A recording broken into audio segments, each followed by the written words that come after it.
bienvenidos una vez más a su sección En Voz de los Expertos. Es un placer para mí tenerlos por acá, pero más placer me da poder estar el día de hoy con la doctora María Georgina Zapata Menchaca. Doctora, muchísimas gracias por recibirnos el día de hoy y por darnos estos minutos para poder platicar con usted. Gracias a ustedes. Gracias. Bueno, para comenzar el día de hoy, no quiero dejar pasar poder mencionar la larga trayectoria que tiene la doctora. La verdad es que para nosotros es un placer poder platicar con usted porque sabemos toda la experiencia que tiene en el tema que vamos a tocar el día de hoy. Y bueno, destacando algunos puntos de su larga trayectoria, doctora, quiero mencionar, la doctora es egresada de la Universidad Autónoma del Estado de Hidalgo. Su título de especialidad es de la Universidad Nacional Autónoma de México. La doctora es reconocida por el Consejo Mexicano de Hematología, ella es médico-hematóloga. Y bueno, tiene más de 31 años de experiencia en lo que es medicina transfusional. Ha escrito en diversas revistas, en libros, también ha capacitado. Es líder también en diversos temas de medicina transfusional y participa con la entidad mexicana de acreditación como líder técnico. Y bueno, la doctora también tiene mucha experiencia en la docencia, ha sido líder de proyecto en certificación para los bancos de sangre, específicamente sabemos que estuvo participando para la certificación del centro estatal.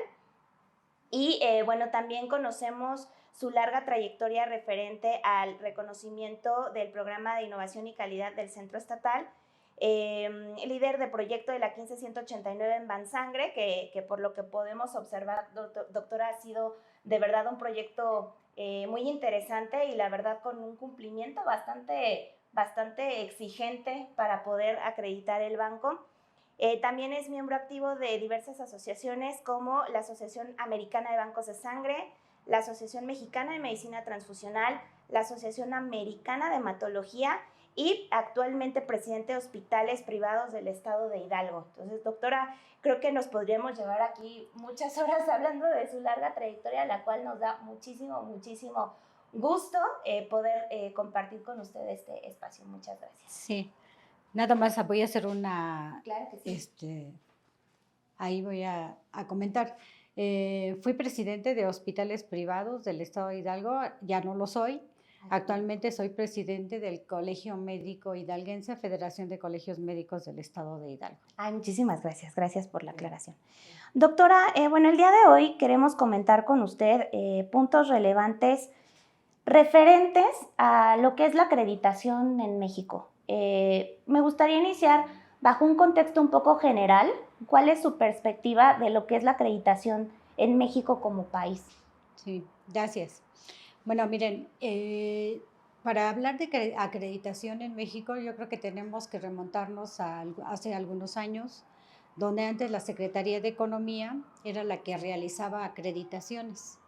Posteriormente ya hubo reformas, hubo modificaciones, actualizaciones a la Ley Federal de Metrología y Normalización entre 1992 aproximadamente, y entonces ahora sí se crea para allá de 1997-99 la Entidad Mexicana de Acreditación, que es el organismo a nivel privado donde se encarga de llevar a cabo esta acreditación y lo lleva a organismos de evaluación de la conformidad, que así es como se le da el nombre, y que son organizaciones que realizan actividades de evaluación de la conformidad, como pruebas de calibración, inspecciones y certificaciones.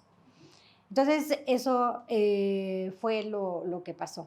Finalmente, la Entidad Mexicana de Acreditación empieza a acreditar a esos organismos y dentro de los campos que empieza a acreditar, pues son varios. Uno es laboratorios de ensayo, otros son laboratorios de acreditación, los laboratorios clínicos, que es una de las partes ahorita en lo que nos vamos a enfocar, las unidades de verificación, los organismos de certificación, los proveedores de ensayos de aptitud, los organismos verificadores y validadores de la emisión de gases efecto invernadero, los productores de materiales de referencia y las autorizaciones de buenas prácticas de manufactura.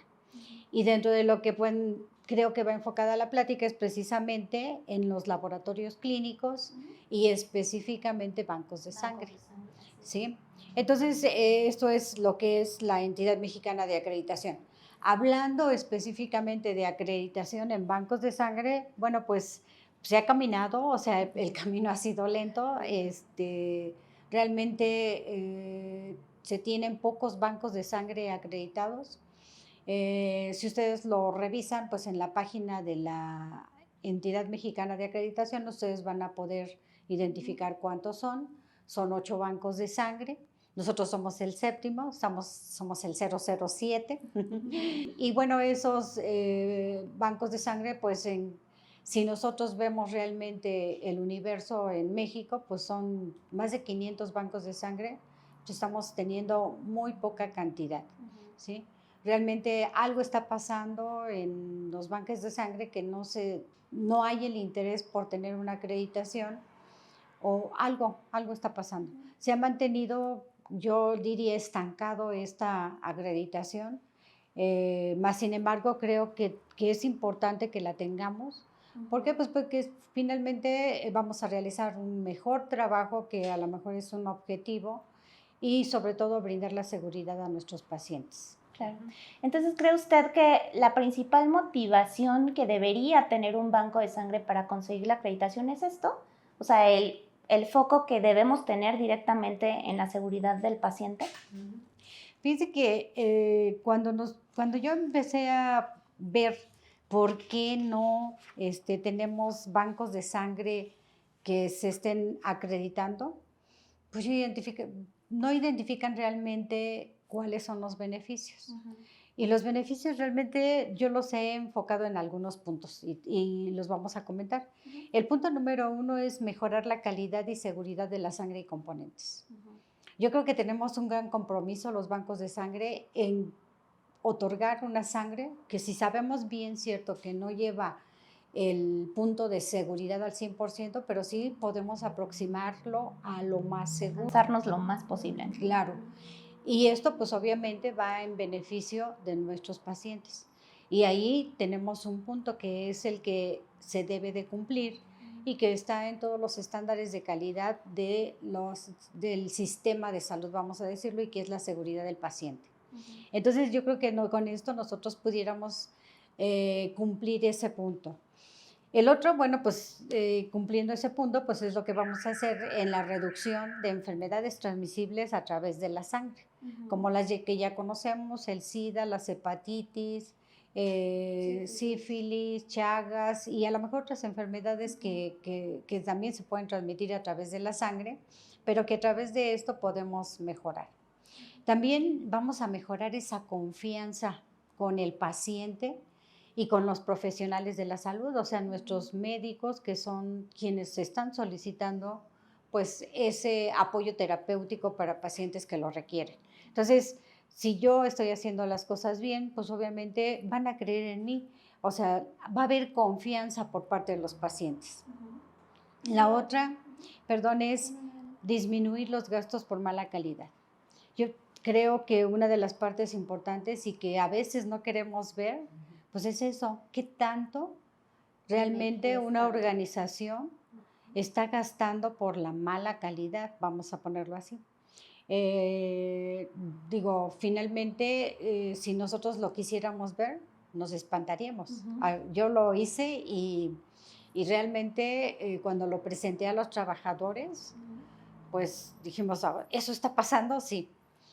La verdad es que se disminuyó, no de la noche a la mañana, claro, esto es algo progresivo, pero una vez que sabe uno qué es lo que está pasando al medir, pues cambian las cosas. Y eso yo creo que es algo importante y que también les debería de interesar a aquellos que pues manejan las finanzas. Claro. Y el otro pues es entrar a un mercado competitivo. Si bien es cierto, nosotros como bancos de sangre privados, pues no somos los únicos. Sabemos que hay otros bancos de sangre y que, bueno, pues pueden estar también con las mejores prácticas. Y bueno, pues entonces entrar a un mercado competitivo yo creo que es lo ideal, ¿no? Sí, claro. No en situaciones que no sean desleales, por supuesto, pero el mercado competitivo es lo mejor. Mejorando precisamente este punto, ¿no? Y hay múltiples razones, o sea, yo podría decir esas como las más importantes, pero hay más. pudiéramos identificar que voy a tener el recurso humano con las competencias y con las habilidades requeridas para llevar a cabo una actividad. También voy a llevar a cabo o voy a tener personal que tenga los valores de empresariales, vamos a decirlo así, o de la organización o del banco de sangre, que permitan realmente tener un trabajo confiable. Voy a tener resultados confiables y voy a tener también procesos confiables. Entonces, realmente los beneficios son muchísimos, pero podemos terminar o podemos decir que pueden finalizar en la seguridad del paciente. Claro. Justo en este contexto, doctora, como sabe, el año pasado, en 2022, ya salió la nueva versión de la ISO 15189 y trae algunos cambios específicos. Digo, hay muchas partes de la ISO que no cambiaron versus a la versión 2012, pero sí trae algunas situaciones muy focalizadas que son cambios importantes dentro de la norma. ¿Cuáles cree usted que son los de mayor impacto para los bancos de sangre en este caso, que es una norma completamente aplicable? Muchas veces dicen, pues es laboratorio clínico, banco de sangre, no me aplica, pero sigue siendo un laboratorio. Es laboratorio del banco de sangre, con sus diferencias, por supuesto, porque no debe de ser tratado igual que un laboratorio clínico, pero justo en ese tenor, en ese contexto, ¿cómo estos cambios impactan positivamente o cuál sería el contexto de impacto para un banco de sangre? Uh-huh.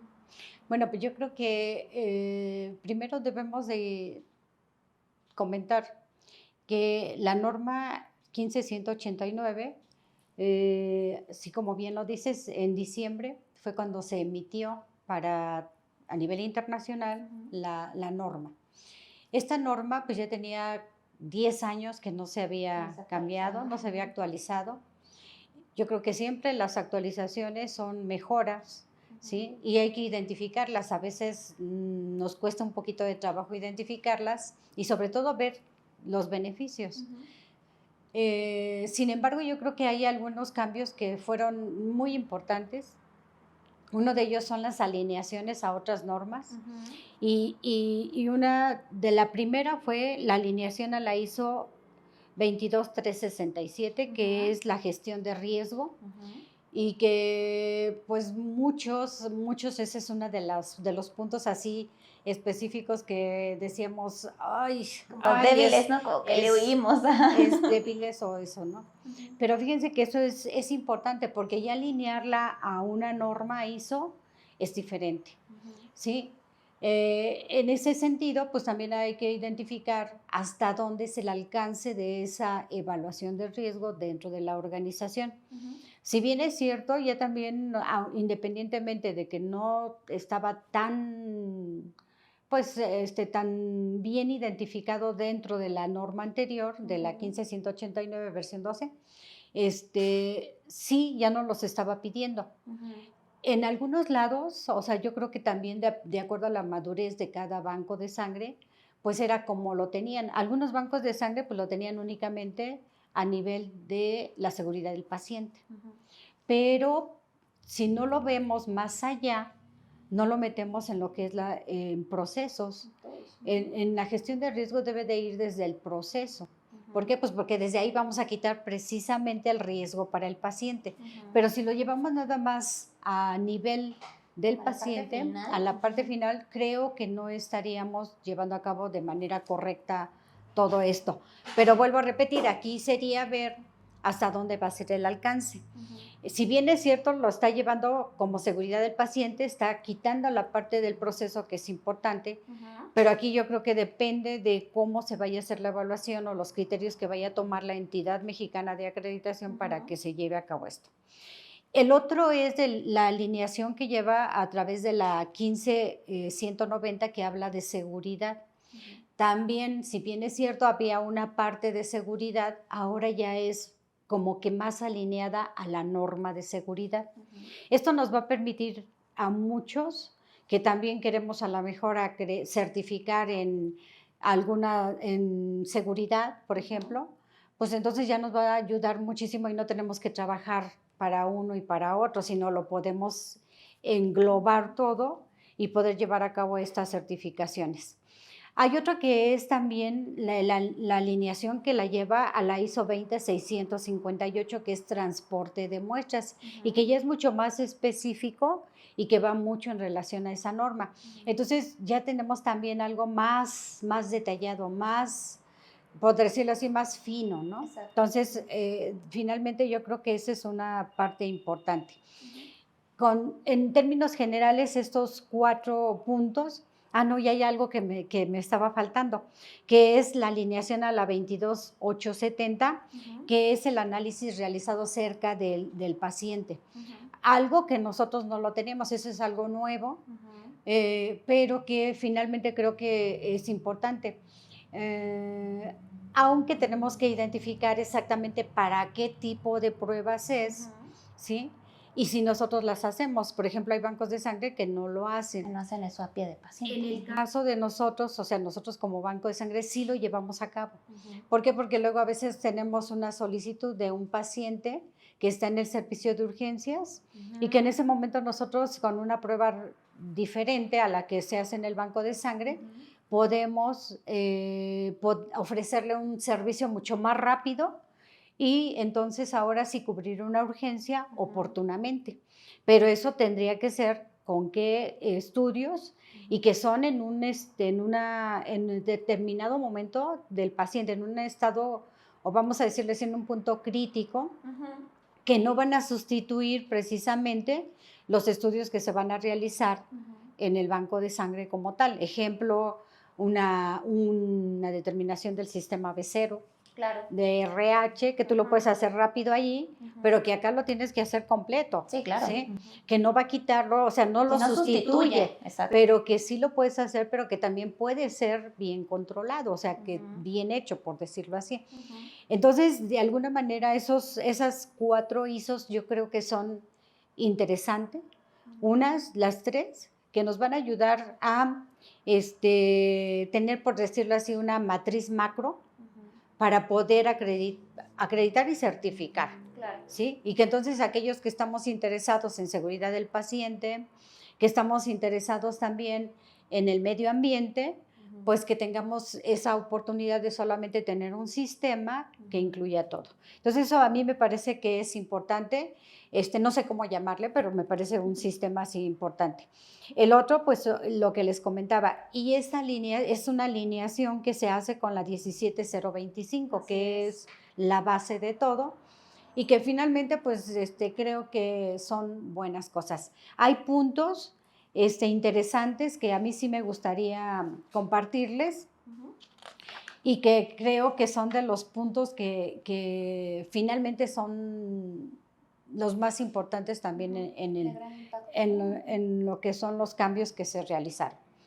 Uno de ellos es precisamente dentro de los requisitos generales, los puntos que se dan como imparcialidad y confidencialidad.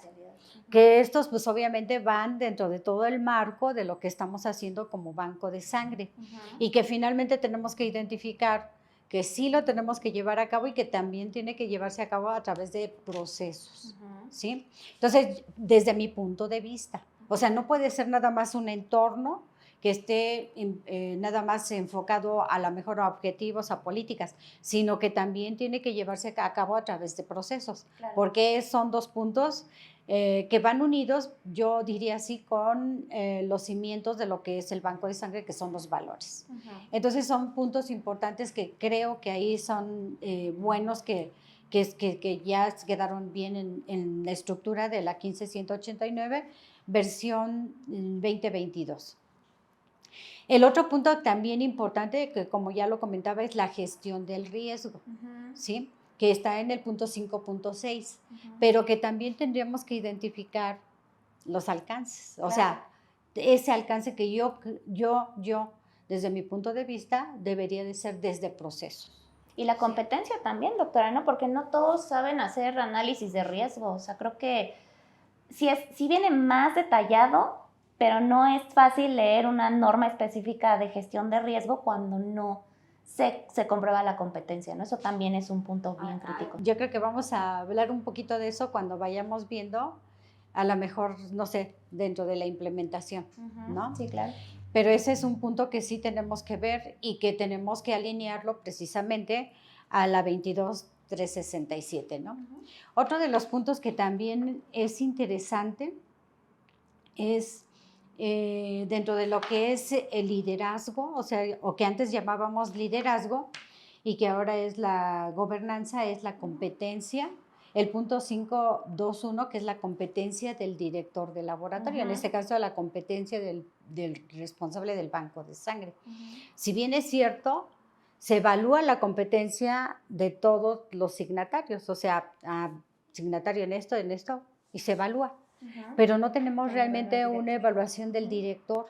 Y es un punto interesante porque, pues finalmente creo que es el líder y el líder también debe de estar pues con esas habilidades o esas competencias para pues desarrollar un trabajo. Obvio, habría que identificar en qué se tendría que evaluar el líder. Claro. Y yo creo que sería un alcance muy amplio porque pues tenemos que evaluarlo desde el liderazgo. Sí, ¿no? desde saber liderar desde diferentes perspectivas, porque en el liderazgo uno se va moviendo entre un tipo de liderazgo y otro dependiendo del personal, ¿no? Sí, entonces sí, tenemos, o sea, muchas cosas en relación a eso que creo que también habría que identificarlo. Esto no sé también hasta dónde van a ser los criterios que va a tomar la entidad mexicana de acreditación para este punto que a mí se me hace interesante. Con respecto a lo que son instalaciones, o sea, seguridad, pues yo creo que ya ahí, si nos vamos a alinear a lo que dice la norma 15190, pues yo creo que tampoco tenemos ningún problema, porque esa alineación nos está marcando desde instalaciones, la seguridad para el trabajador, para los donadores, para los visitantes, para los proveedores, etcétera, ¿no? Y entonces tenemos que tener una serie de cumplimiento de normas oficiales mexicanas que nos van a permitir también llevar a cabo esto, ¿no? Si lo alineamos la norma ISO 190, la 15190 con las normas oficiales de calidad en seguridad, pues entonces yo creo que vamos a estar cumpliendo también normas, que eso también sería otro punto de los beneficios que tiene la 15189, que no solamente nos permite cumplir con las normas de calidad, sino también con las normas oficiales de calidad. Recordemos que van a la par, son los pilares. Por un lado, las normas oficiales mexicanas y por otro, las normas de calidad, ¿no? Entonces, ese es otro punto que a mí se me hace interesante en el cambio de la norma. Otro punto es el trabajo no conforme. Sí, que ya pasó a ser parte de la gestión, ¿no? De la gestión del proceso. Los requisitos del proceso, exactamente. En este punto, en el 7.5, nos habla de gestión de trabajo no conforme, perdón. Aquí yo creo que tenemos que tomar en consideración un punto muy importante porque estábamos hablando de no conformidades, ¿sí? Entonces son dos puntos que debemos de definir muy bien y que debemos también de tomar los alcances de los mismos. Cuando yo voy a hablar de un trabajo no conforme y cuando voy a hablar de una no conformidad. Entonces es interesante verlo desde lo que nos está diciendo la definición de cada uno. Entonces yo creo que ese es otro de los puntos interesantes que tenemos que ver y que a lo mejor también nos van a costar un poquito de trabajo, ¿no? El otro son las quejas. Si bien es cierto, creo que muchos de los que estamos llevando ya la implementación de la 15189 ya estamos evaluando quejas, sí, ya estamos viendo quejas, pero también tenemos que ver hasta qué, o sea, cuáles van a ser los criterios que nos va a pedir precisamente para estas quejas la entidad mexicana de acreditación. Claro. ¿Por qué? Pues porque a lo mejor algunos ya tenemos desde el diseño de un cuestionario, que a lo mejor lo tomamos desde herramientas como Casa de la Calidad y que identificamos ahí todas las normas, nuestro sistema, la voz del cliente, etcétera, y que entonces desarrollamos un cuestionario que nos permite realmente ver cómo impacta dentro de lo que sí le interesa a nuestros usuarios, a nuestros clientes, ¿no? Por decirlo así. Y también ver realmente cómo estamos evaluándolas, qué nos estamos permitiendo y qué estamos teniendo como mejora continua dentro de esto, ¿no? Entonces, yo creo que esa es una parte interesante que también creo que está dentro de las modificaciones. Y otro de los puntos es, pues, obvio, que tenemos ya la alineación del sistema de gestión en el punto número 8. Entonces, y que cambió, o sea, realmente cambió en lo que nosotros estábamos. Estos son algunos puntos que a mí se me hacen interesantes y vuelvo a repetir, aquellos análisis realizados cerca del paciente. ¿No? Esos son los puntos que yo creo que pudieran ser, y obviamente la estructura, ¿no? Sí, está mucho mejor organizada la norma. Creo que dentro de lo que tenía, un punto que se alcanza a destacar bastante es esto de cómo están organizados los puntos en sí. O sea, tienen como más secuencia, una secuencia más lógica. Y creo que al final hay algunos que no se modificaron tanto, pero hay otros que la modificación que sufrió, ya sea incluso para poder darle una gramática incluso diferente, queda mucho mejor entendido. Entonces creo que, como bien menciona, cada que hay una actualización debe ser hacia la mejora, y puntos bien críticos fueron en este momento para esta versión incluidos, que sí pueden impactar de manera positiva. Digo, ahorita con todo lo que mencionamos, sí, por supuesto, suena como mucho trabajo, ¿no? Lo es, pero es un trabajo que al final vale mucho la pena. Justo dentro de estos puntos, doctora, hay un punto dentro de la norma que es el punto número 7, que es específicamente, trata como todo lo que es el análisis del proceso tal cual.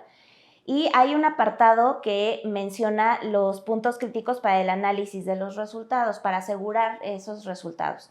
Y menciona 3 puntos importantes, que es el llevar a cabo el control estadístico interno de la calidad, participar en un programa de evaluación externa de la calidad, que ahora ya quedó abierto, que puedes participar en un programa de evaluación externa, sea o no acreditado ante la entidad mexicana, pero que si demuestra que cumple con los requisitos de la 17043, lo puedes seleccionar, siempre y cuando te dé evidencia de eso, ¿no? Y el tercer punto, hacer la comparación de los resultados. Si tiene 1 o 2 instrumentos o más que generan el mismo mensurando, bueno, hacer esa comparación de los resultados. Y hay un punto crítico que menciona que ya venía igual en la norma del 2012, referente a la posibilidad de usar materiales de control que sean independientes a la casa comercial.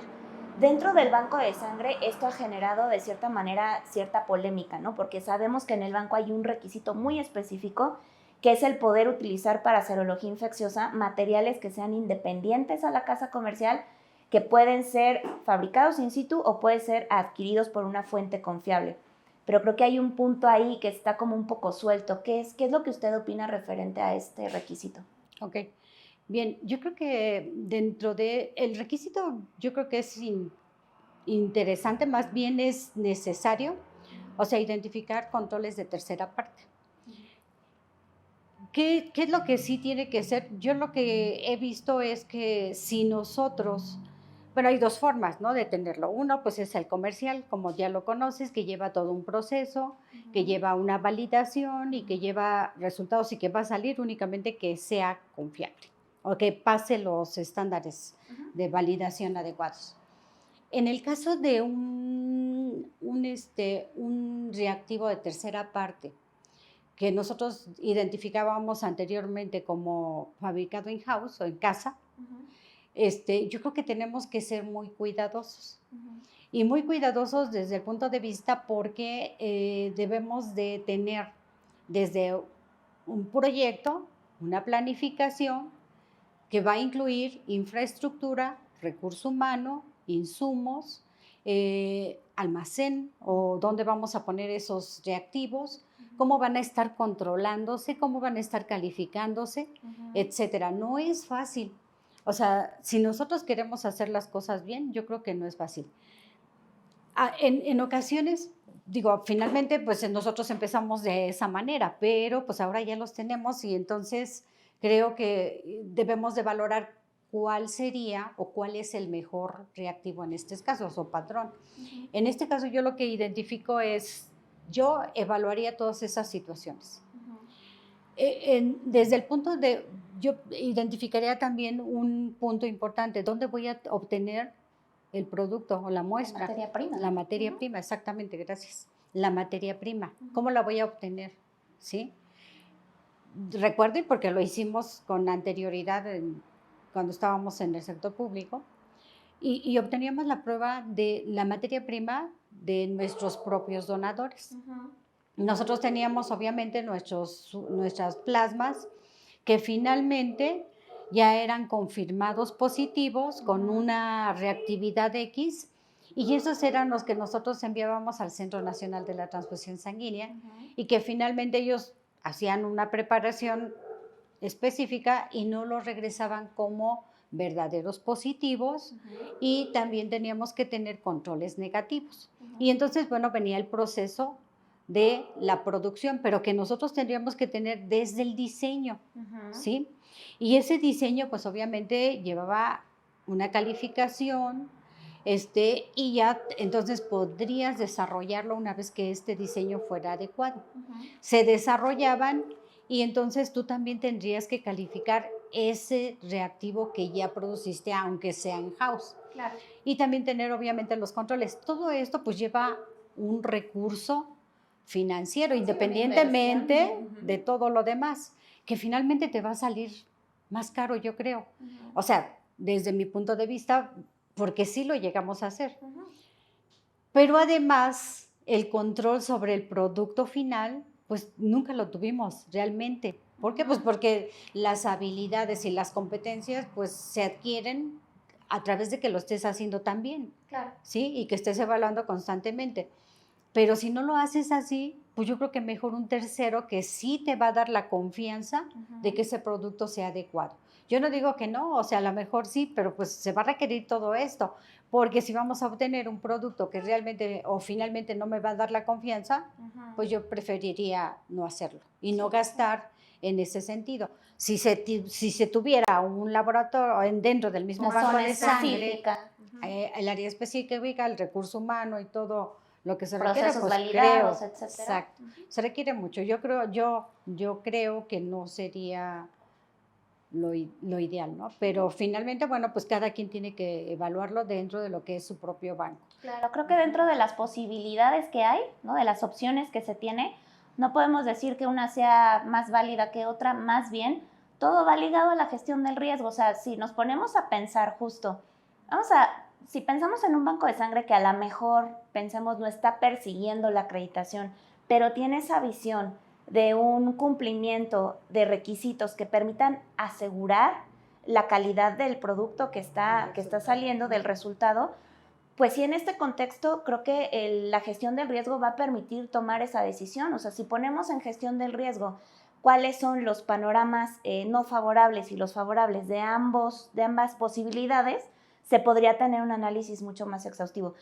Añadiéndole lo que acaba de mencionar, muchas veces nos falta hacer ese análisis costo-beneficio. O sea, realmente, ¿cuál es el análisis costo-beneficio? ¿En cuánto me va a salir? Si cuento o no con esa infraestructura y si hay que hacer una inversión extra, y creo que son muchos puntos que se tienen que revisar a detalle que pudieran no visualizarse así como desde encima, ¿no? Sino hay que irse al detalle. Yo creo que uno de los puntos es que si queremos hacerlo es que realmente lo iniciemos como un proyecto y que veamos primero si es factible. Si no es factible, sí, claro. Sí, la inversión la verdad es que sabemos vas a que tener más riesgo y más pérdida. Exacto.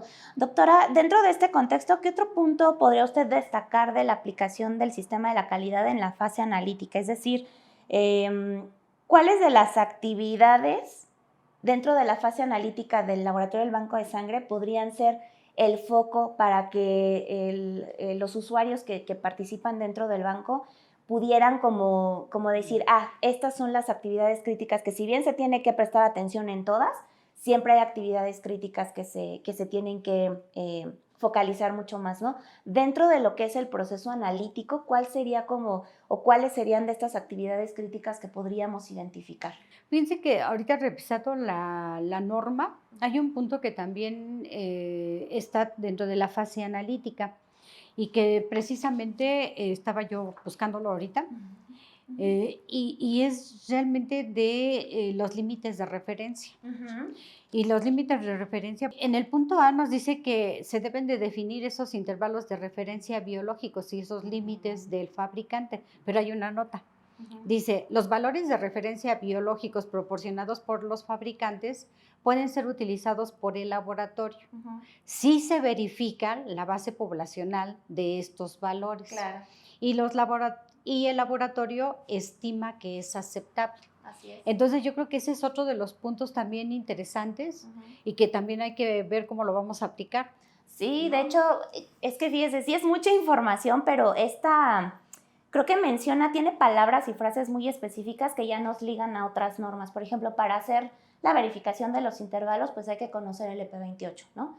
Entonces, con el EP28 puede ser un documento que nos puede ayudar, que sabemos que proviene del CLCI y que tiene esta trazabilidad hacia ISO, entonces va como ramificándose de tal manera que sí podamos ir hacia otro documento, hacia otra referencia que nos pueda marcar antes era como, sí, pero no sé cómo, no sabes cómo, aquí se puede referenciar, exacto, ¿no? Y ese es un punto de los cuales no lo estábamos haciendo. Sí, exacto. Sí, claro. Entonces yo creo que eso, o a lo mejor identifico que no lo estábamos haciendo, pero que ahora tendríamos que llevarlo a cabo. Sí, claro. Ese es otro de los puntos así como que se me hizo interesante y desde el punto de vista de lo que estás comentando, ¿no? Claro. Independientemente de los controles de calidad, o sea, es importante tener el control de calidad interno de todo nuestro proceso.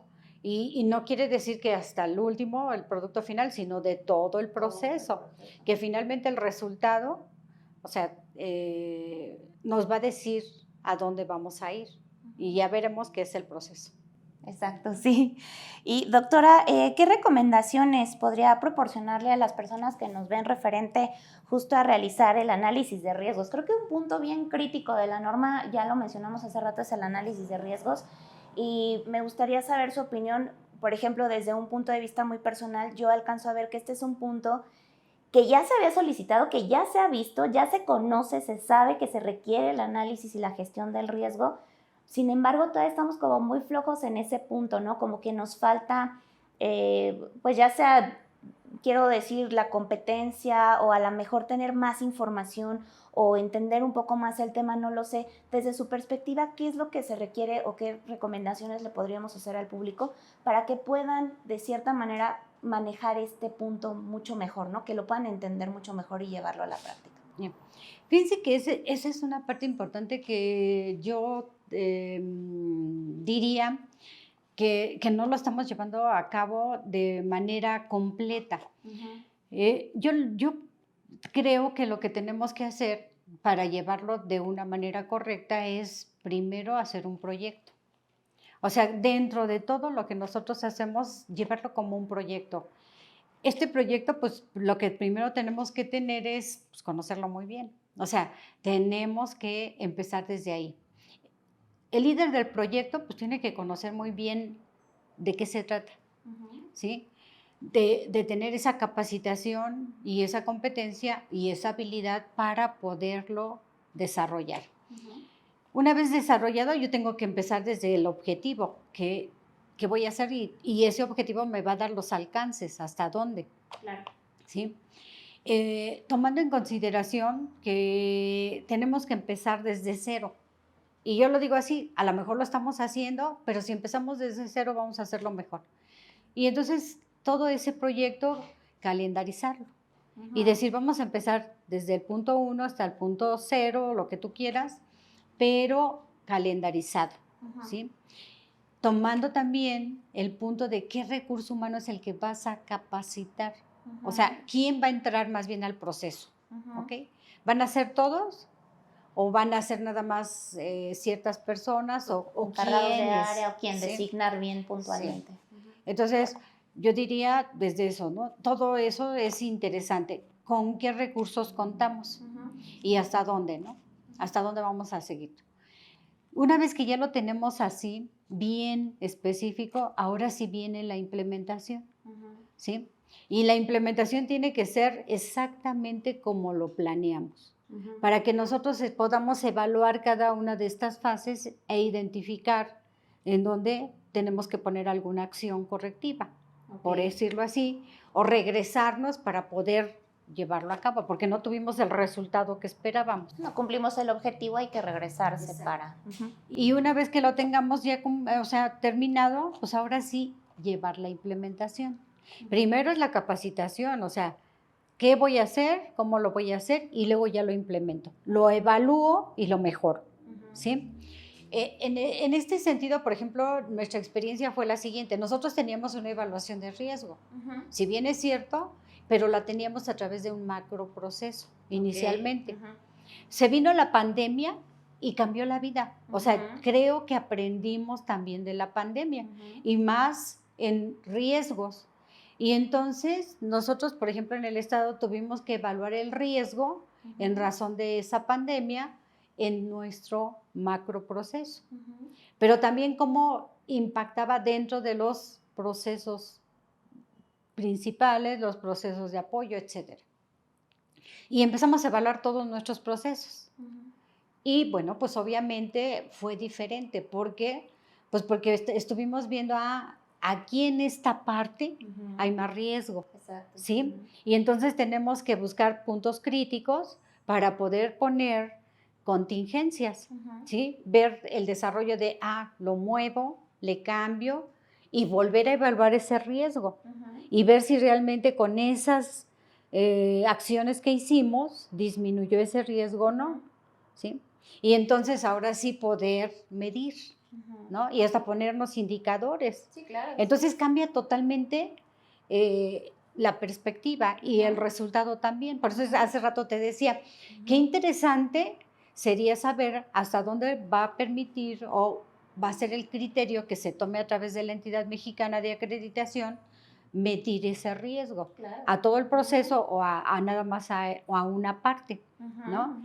Y tomar en consideración pues que lo más importante es la capacitación del recurso humano. Sí, claro. Si yo no tengo un recurso humano capacitado, pues no le voy a poder exigir la implementación de la evaluación del riesgo, ¿no? Y yo creo que, exacto, entonces yo creo que ahí debemos de empezar. Y yo creo que podríamos identificar que es algo que puede ser, más bien no, que es necesario para la seguridad del paciente. O sea, no podemos hablar de seguridad del paciente nada más porque te voy a entregar un resultado o porque te voy a entregar un producto y ahí lo voy a medir y hasta aquí se quedó. No, no, no. Sí, tiene que ser desde los procesos.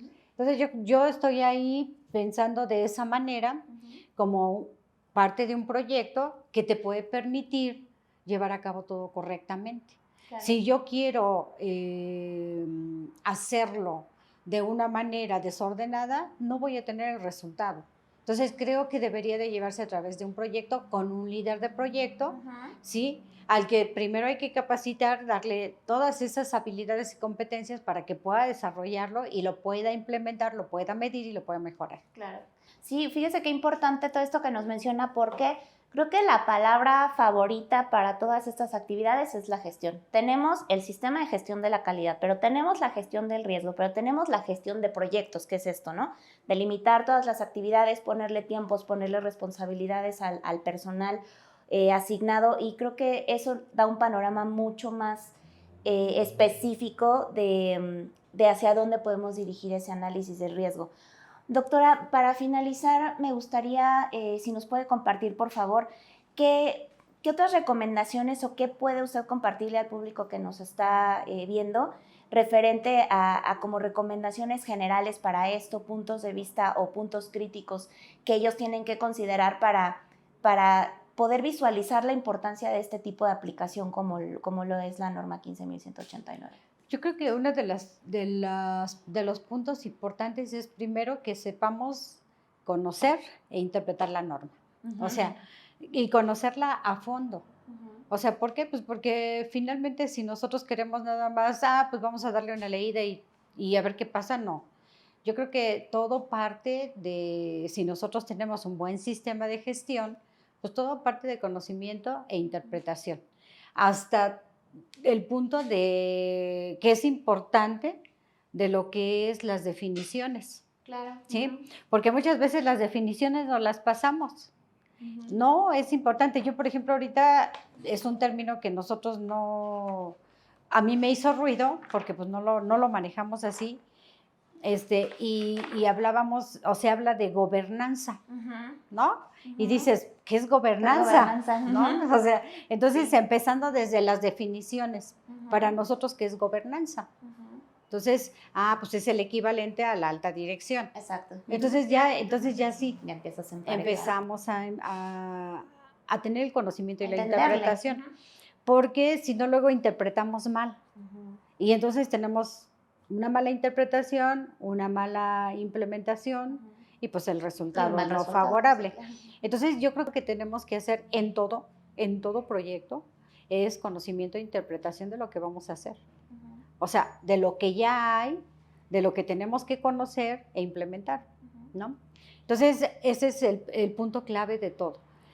Y la otra que te decía, pues desarrollar proyectitos dentro de lo que es tu sistema de gestión. Yo tengo como parte de procesos estratégicos, nuevos proyectos. Y entonces, bueno, todo lo que yo quiero hacer nuevo, lo llevo como un proyecto. Y entonces tiene su dueño, tiene un proyecto escrito, documentado, que ha sido no nada más validado por él, sino que pasa al sistema de calidad y que se evalúa y que se ve si realmente es factible, no es factible, y entonces empieza a trabajarse, ¿no? Pero yo creo que si nosotros lo llevamos así, sería adecuado. A mí me ha funcionado y yo creo que eso es parte de... Muy bien, doctora. Doctora, de verdad, muchísimas gracias. Gracias porque es un placer platicar con usted, que nos pueda compartir toda la experiencia y toda la información que pues le es de mucha utilidad a todo el público que nos está escuchando y sobre todo pues destacando esta importancia de qué importante el compromiso que debe tener todo el personal que trabaja en laboratorio de banco de sangre por justo el impacto que tiene a nivel poblacional, ¿no? O sea, algo que destacamos mucho siempre es la seguridad del paciente, es que es el paciente al final el que está recibiendo o no una mala atención, un mal producto o una buena atención, un buen producto. Y muy importante todo lo que nos comparte, doctora, de verdad muchísimas gracias por su tiempo, por compartir su expertise. Y pues bueno, para esta sesión, amigos, muchas gracias por habernos acompañado, ha sido un placer para nosotros y pues nos vemos en la próxima sección. Muchas gracias. Gracias a ustedes.